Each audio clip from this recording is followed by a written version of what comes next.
The night the Rat Pack died. The cigarette that ended a brotherhood. It wasn't a punch. It wasn't a scream. It wasn't a gunshot. It was a cigarette butt. A half-smoked burning Kent cigarette flicked through the air of the Chicago theater on a freezing night in March 1988. It hit Frank Sinatra squarely on the lapel of his tuxedo, leaving a smudge of gray ash on the black silk. The man who flicked it was Dean Martin, and in that split second, as the glowing ember bounced off Frank's chest and hit the stage floor, 40 years of brotherhood, history, and magic evaporated into thin air. The audience gasped.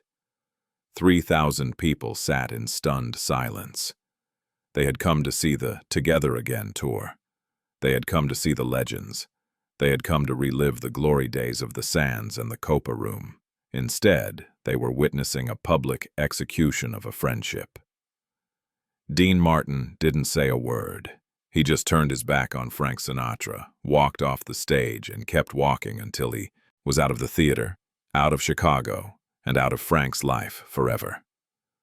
To understand why Dean Martin, the most easygoing man in Hollywood, would humiliate the chairman of the board in front of thousands of people, you have to look beyond the stage lights. You have to look at the ghosts standing in the wings. This wasn't a fight about money. It wasn't a fight about billing. It was a fight about grief. It was a fight between a man who wanted to die in peace and a man who was terrified of living alone. The tragedy didn't start in Chicago. It started 1 year earlier, on a snowy mountain in California, March 21st, 1987. The day Dean Martin's son, Dino Jr., was killed in a plane crash. When Dino Jr. died, Dean Martin died with him. The king of cool, the man who could charm the birds out of the trees, simply shut down. He sat in his house in Beverly Hills, drinking not to have fun, but to forget. He watched old westerns with the sound off. He stopped eating. He stopped answering the phone. He was waiting for the clock to run out. He was a ghost haunting his own life. But Frank Sinatra didn't believe in ghosts. And he certainly didn't believe in giving up. Frank was different. Frank was a shark. He had to keep moving, keep swimming, keep singing, or he would drown. He saw Dean dying by inches, and it terrified him. Not just because he loved Dean, but because Dean was his mirror. If Dean could get old, if Dean could break, if Dean could die, then so could Frank. And Frank Sinatra did not accept mortality. So Frank came up with a plan that he thought was an act of love, but was actually an act of supreme selfishness. He would force Dean back on the road. He would put the Rat Pack back together. He would drag Dean out of his grief and shove him under the spotlight, believing that the applause would heal the hole in Dean's heart. He called Sammy Davis Jr. Sammy was hurting too.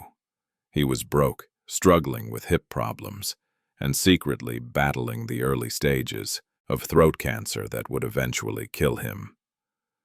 But Sammy needed the money, and he loved Frank. So Sammy said yes. Then Frank went to Dean's house. He didn't ask. He commanded.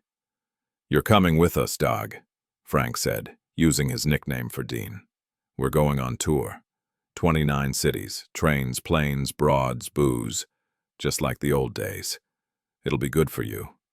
It'll save you." Dean looked at Frank with dead eyes. "I don't want to go, Frank. I just want to stay here. I want to be left alone." "I'm not leaving you alone to rot," Frank argued. "You're Dean Martin. You belong on a stage. You owe it to the fans. You owe it to yourself." Dean didn't have the energy to fight. He was too tired, too broken. So he said yes. Not because he wanted to, but because saying yes was the only way to get Frank to stop talking. The tour was doomed from the first note. It was called Together Again. But it should have been called The Disaster. It was 1988, not 1960. The world had changed. They had changed. Frank was 72. Dean was 70. Sammy was 62. They weren't the young, invincible gods of Las Vegas anymore. They were old men trying to recreate a magic that had long since faded. For Frank, the tour was a military operation. He controlled everything: the lighting, the sound, the travel schedule, the sleeping arrangements. He wanted perfection. He wanted to prove that they still had it. He was obsessed with the reviews, obsessed with the ticket sales, obsessed with the legacy. For Dean, it was torture. Dean didn't want to rehearse. He didn't want to wear the tuxedo. He didn't want to sing "That's Amore" for the millionth time. He missed his son. Every time he looked into the audience, he saw faces he didn't know, cheering for a man who didn't exist anymore. He was in physical pain, too. His kidneys were failing. He was grieving. He just wanted to go home and watch TV. But Frank pushed him. "Faster, Dean. Sharper, Dean. Stick to the script, Dean." The tension started to build in. Oakland. Then Vancouver. Then Sacramento. Frank was manic, full of energy, dragging the other two along in his wake. Sammy tried to be the peacemaker, dancing on a hip that was crumbling, singing through the pain, trying to keep the two giants from killing each other. Dean started to rebel in the only way he knew how. He stopped caring. He would flick cigarette ashes onto the stage floor, knowing Frank hated it. He would slur his words intentionally. He would change the lyrics to Frank's songs. He would ask the audience, "Why are we here? I want to go home." The audience thought it was a bit. They laughed. They thought it was the old Dino act. But Frank knew. Frank saw the rebellion, and it made him furious. To Frank, Dean's attitude was a betrayal. He felt he was trying to save Dean's life, and Dean was spitting in his face. Frank didn't understand grief. He only understood action. He thought Dean was being ungrateful. He thought Dean was being weak. It all came to a head in Chicago. The Chicago theater was packed. The mob guys were there. The press was there. It was Frank's kind of town. He wanted a perfect show. He wanted to bring the house down. But Dean had had enough. Before the show, Dean sat in his dressing room, staring at a picture of Dino Jr. He felt the exhaustion in his bones. He felt the emptiness. He realized that no amount of applause would ever bring his boy back. He realized that Frank wasn't saving him. Frank was using him to keep his own fear of death at bay. Dean walked onto the stage. He looked tired. He looked old. He started to sing, but his heart wasn't in it. He mumbled. He missed cues. Frank stepped in. He tried to cover for Dean. He tried to joke. He tried to steer the ship. But he was aggressive. He was poking Dean, prodding him, trying to wake him up. "Come on, drunk," Frank joked, but the edge in his voice was sharp as a razor. "Sing the song. People paid good money." Dean stopped the music. He looked at Frank. The audience went quiet. "I don't care about the money, Frank," Dean said into the microphone. "What do you care about then?" Frank snapped. "Where would you rather be?"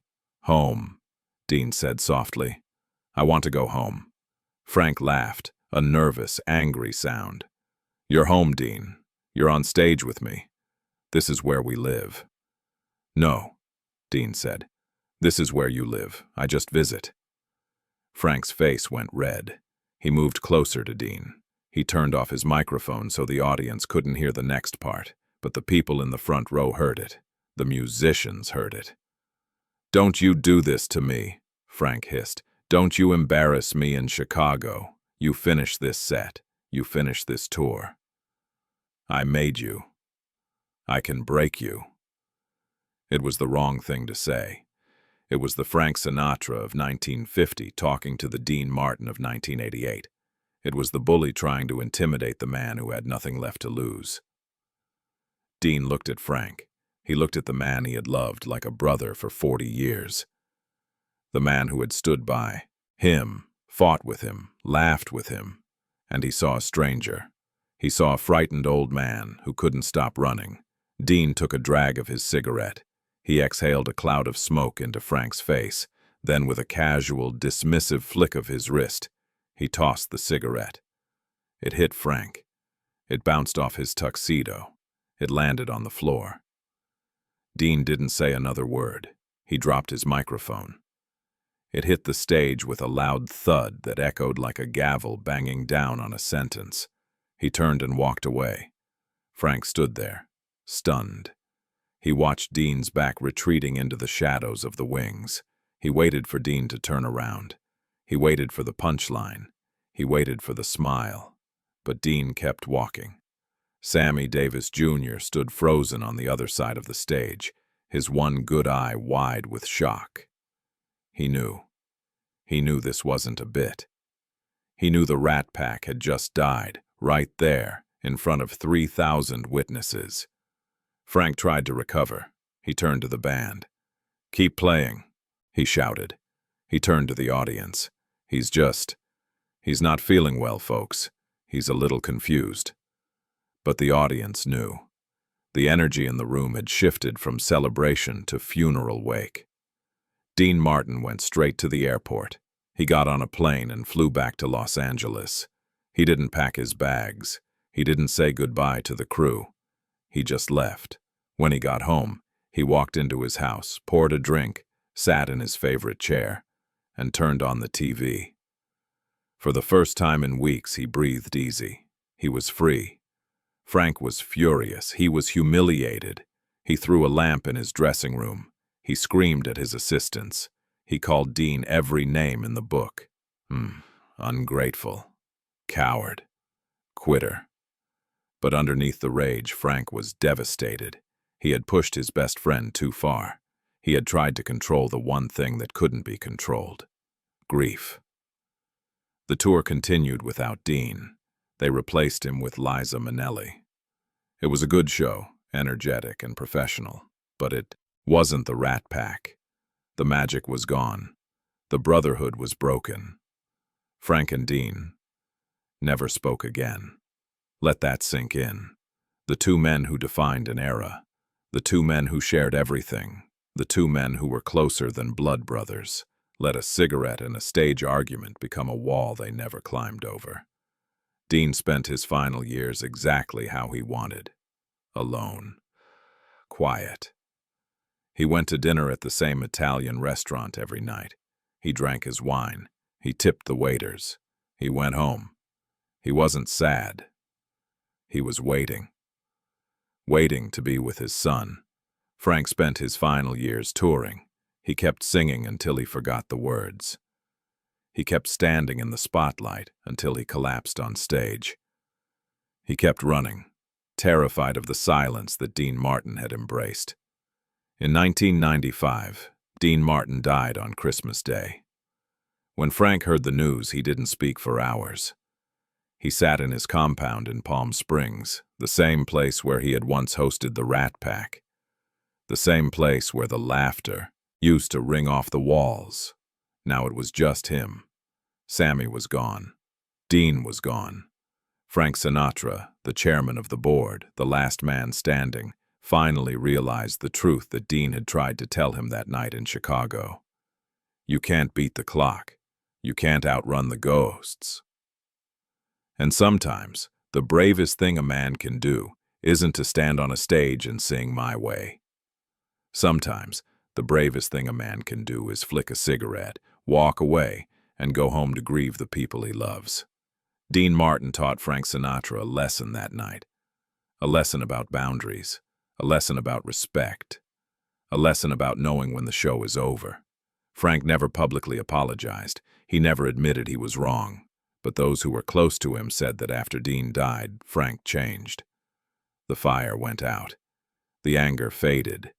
He became quieter. Maybe he finally understood.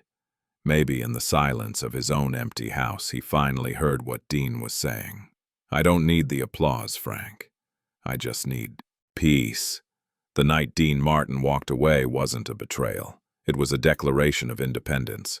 It was Dean saying that his soul was not for sale, not even to Frank Sinatra.